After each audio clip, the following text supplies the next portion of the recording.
Nothing like creating an entire space program to open up a space zoo with a whole bunch of different space animals inside of it.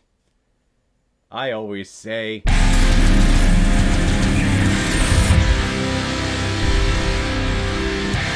The Mystery or The Secret of the Third Planet, depending on the translation, released in 1981, and is directed by Roman Kochanov, who is also behind the Chabruaska franchise. And the reason why we're talking about The Mystery or The Secret of the Third Planet today is because it was a PayPal recommendation and donation from a big contributor and supporter of this channel, David Klimov. Thank you very much once again for your recommendation and your support.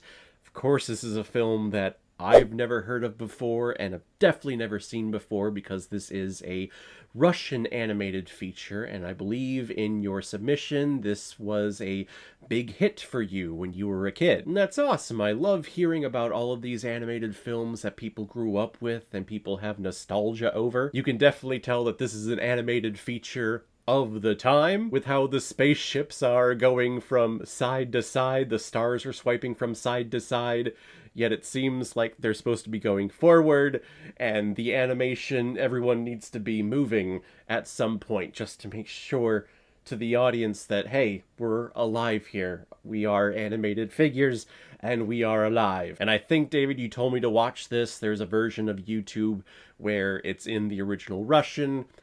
I had to watch it with the English dubbing. I know you told me not to, but I really wanted to because you told me it was so bad.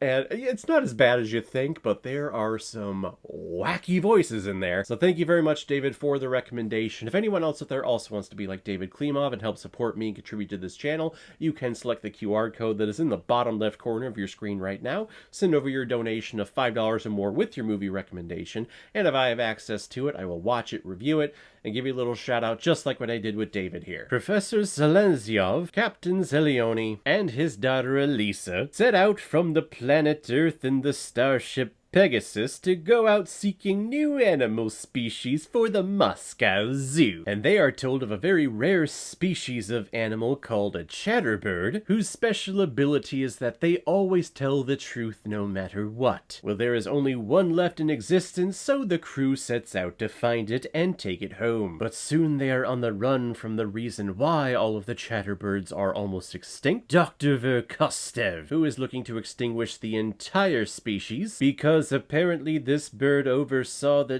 doctor doing something evil and doesn't want anyone to find out what that was. So it's a cat and mouse game of this crew going to a different planet, finding the chatterbird, trying to take them back to Earth, but then the bad guy is close behind them and is following them, and at one point capture them and almost takes out the bird. And it's a fun little adventure. Like, if I found myself in Russia in the 1980s and I was like 5 or 6, I would have thought this was really cool. This reminds me of like how I was with Scooby-Doo and the Flintstones growing up. It's a Saturday morning cartoon, or it's one of those quick little animated features that your parents would put on to entertain you while they're able to take a break from all of the yelling and screaming that you're doing as a child. That's what this movie is, and the animation is very young. The animators here are probably working with the best that they can do. But it was giving me that Flintstones, Jetsons type 2D animation, hand-drawn animation. And this cartoon gets to some pretty